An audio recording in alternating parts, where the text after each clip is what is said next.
Welcome to Power Summit. May I have the pleasure of inviting the moderator for this session, Mr. Bishal Thapa, Director, Senior Energy Specialist, CLASP India. Hello, good afternoon, everybody. I'll make the introduction quick, just for the purposes of saving time. And in no particular order, first of all, it's my pleasure to welcome Dr. Biraj Singh Thapa, who is an associate professor at the Department of Mechanical Engineering in Kathmandu University. He's worked extensively on energy, and in particular is in the coordinating committee of the Nepal government for green hydro policy and a member of the Standing Committee on Studies at World Energy Council. He holds a PhD degree from NTNU in Norway. The session is around beyond hydropower, and I was trying to think of how best to contextualize that issue so I could hand it over to the panelists to comment on the different fields. And the best way I found is something like this. Throughout most of the day, you've heard about the tremendous abundance of hydropower and what all we need to do to export it and find markets. So I wanted to contextualize this issue in sort of three dimensions. The first dimension is what I call the real. The second dimension is what I call the material. And then the third dimension is what I call the spiritual. Let me turn to Dr. Biraj Thapa next. And Dr. Thapa, one of the things we've learned in this country is that we learn to do things only when we need to. When there's load shedding, everybody figured out, you got to get solar and some batteries. When there was a blockade and we didn't get any gas and oil, everybody figured out, okay, you got to find other ways of cooking, including induction, using induction. So, is the moment arrived for hydrogen? And do you see the opportunity for hydrogen? Where could it fit a role in Nepal? Thank you so much. But let me go back to the context that you led. The real thing that we see right now is the climate change. It's the real thing. It's happening. The glaciers are melting. Biodiversities are being exploited. Species are getting extinct. And climatic conditions, the chaotic climatic conditions are more common. It has also raised the flags on revenues on hydropower and other systems. So as per this Beyond Hydropower session, I start to say that the real thing is the climate change. But I would like to add one more thing. The more real thing is the realization that climate change is induced by the energy that human has been using for the last 150 years. That's mostly dominated by fossil fuels. And that is the more real thing.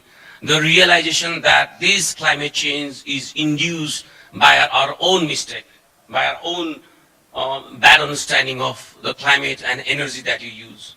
And that understanding has been reflected as more real in COP26, where the developed and developing countries have come to a common consensus that 150 years of prosperity from fossil fuels will be neck down to zero by 2050, which we call at net zero carbon goals. So that's the most real thing that humanity has understood, decided, and started to act upon to decarbonize our economy.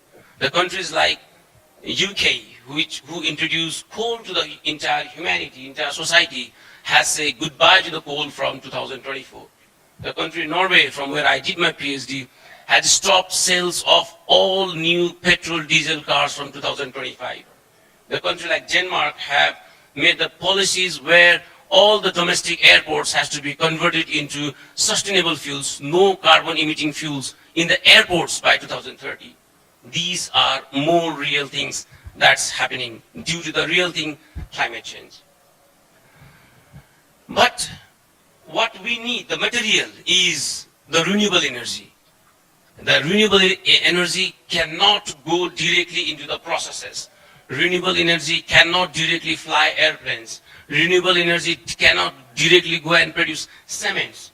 So what is the material that connects the renewable energy into the desired process we want, in the desired amount we want, at the desired place we want, and at the desired time we want. What is that material which connects the renewable energy to the decarbonization of the fossil fuels? And that where comes in the play what we think hydrogen can be a Swiss knife. It's evolving.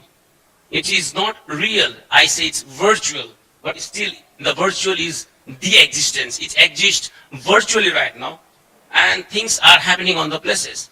Lots of countries are investing on it. Universities are pumped with PhDs and research grants to come up with the technologies. It has been projected the hydrogen will cover $10 trillion market in 2050, and will be producing the final energy up to 25%. Global final energy consumption will be hydrogen. And we need to produce hydrogen with renewable electricity, and that is hydropower, solar, and wind, and other solar systems and renewable systems. So that is the material. And it's coming. So if you see in the Nepal, like we said, only 4% of the total energy consumption is dominated by hydropower. If you look in the industries, more than 70% of energy consumed by the industries in Nepal are non-renewable sources. If you go in the household, 40% of households are burning LPGs. So our economy, our energy systems is dominated by fossil fuels. If you look at the statistics, in 2022, the latest data shows that we have been consistently increasing the consumption of coal from 7 to 8, from 18 to 19, and from 19 to 20, it was 9%. So 1% increase in consumption of coal every year is the threat, the real threat to our economy, and the projected loss of electricity by IPPN is 25 billion rupees in the monsoon period of 2023. That is real. So how do we connect the loss of electricity that will happen and the excessive use of coal that is happening? What is that material? We need to look into that. And I, from my research background, that is the hydrogen. The world is looking at it in that way. We should accept it in that way. There are so many challenges, so many things that has to be done on the way. World is learning, we are learning. But the added advantage we have is the surplus electricity we have. The energy that has been projected, 200,000 megawatts of electricity is the new projected, and 3,500 megawatts is the spill energy in next 5 years. 40 billion rupees was spent just to import coal. When UK government has already said goodbye coal, we are still depending on that. And the future industries that is coming to Nepal should not be fossil fuels. So I stop here, and I just want to ask you one quick question before we move, but really just a very, very quick question. In Nepal, what's the segment for entry for hydrogen that you're looking at? Is it transport? Is it industrial? Is it cooking? Is it some other? yes, very nice, very nice. So hydrogen, it's so flexible. We can use hydrogen wherever there is the need for energy. So hydrogen has the characteristics where it can use as the heat, it can be used as the process, and it can be used as the power, and it can be used for the transportation.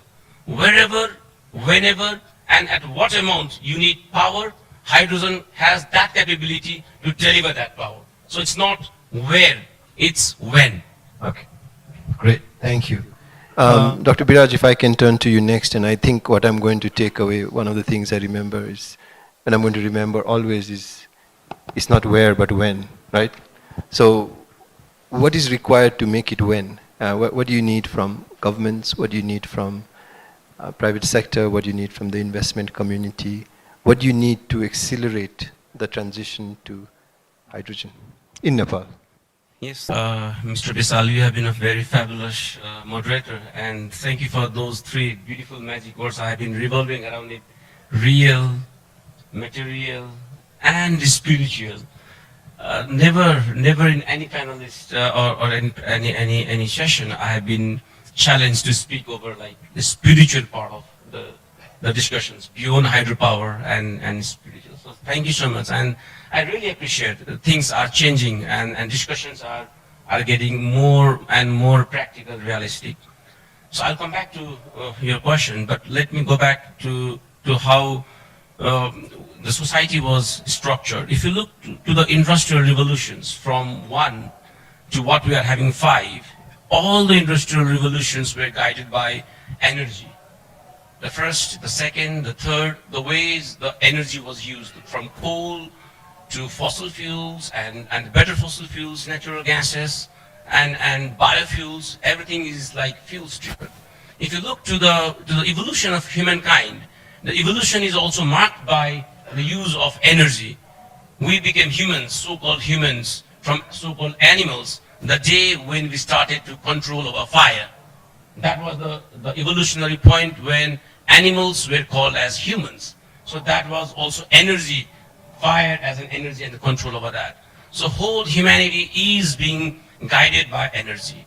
And if you look at the purpose of energy, it has been demonstrated by the willingness for prosperity. So all the industrial revolutions, everything we did, all the wars we fought was to gain prosperity to society. When I was trained as an engineer, I was told like engineers are the ones who find the solutions to society. And society was defined by the collective place where human lives. And the energy was fossil fuels. From that point to this point where we are talking about, it's not only about humans, it's about climate, it's about the species that are getting extinct, it's about the mountains that are getting melted, and the linkage to the fossil fuels. So things have changed. So it's not only the prosperity, it's the sustainable prosperity, it's the resilient development that we are talking about. So that's the another dimension of evolutions that we are talking. And the renewables has been in place. And now we are talking about how that renewables will say goodbye to the fossil fuels. Until now, we are just talking pumping of renewables. Like my friend said, it's when we have certain amount of renewables more in the system, it's the pumping stops. And we need the methods to replace the material part of the connection between renewable energy and the process we need. For example, if you look on how the steel will be processed, how the iron ore, the iron oxide will be reduced by electricity. Possibly not. It cannot do that. Electricity cannot take the oxygen out of the iron. We need something else. Hydrogen can do that. If you look for cement, direct electricity cannot do that, but hydrogen can do that. If you can see the renewables, the battery-based plane can never take off. Hydrogen can do that. Trams, trains can never be driven by any other renewable fuels. Hydrogen can do that. So the vector is coming up. So that's the new part, hydrogen coming up. So if you sum up that from real to material to hydrogen, I say the fossil fuels is the unconscious fuel. We don't care about nature anymore. So acid rains, species extincts, the unconscious fuel. The renewable fuels are penetrating. We just want to replace a little bit of fossil fuels. And that is conscious energy. So we are becoming conscious about the environment. We are becoming conscious about the species that is extinct. And renewable energy is pumping up. So from unconscious energy to conscious energy is one dimension of spirituality. And now saying final goodbye to fossil fuels, from everywhere we use it, from anywhere we use it. And the power of the only thing that we see at right now is hydrogen. So once the society comes to that point where we are capable enough to replace the 100% fossil fuels by 100% of renewables through hydrogen, that I call the self-conscious society. From unconscious to conscious to self-conscious through the energy beyond hydropower by hydrogen is the spiritual dimension of what we are talking about. But that is a big challenge in our context. Well, how should we do that? Of course, we need means, methods, policies in place. So the conscious part of hydrogen is such an attractive thing. It attracts, it enchants. Even Prime Minister in the single talk has accepted to ride a hydrogen car. Look at the power of consciousness of this hydrogen energy. Why should he said even without understanding? The chairman of IPPN has signed an MOU with Kathmandu University to establish green hydrogen research fund so that IPPN switches towards hydrogen projects. Within 2 years, never Nepal has leaped off from one project to this level. And the government has made 3 policies. And Kathmandu University got pride to be on all of them. The first policy was to build the foundation for hydrogen, which was called Green Hydrogen Coordination Committee. The second committee was Green Hydrogen for Fertilizer Manufacturing Committee. And both committees gave the report, and it has appeared in our national budget this year.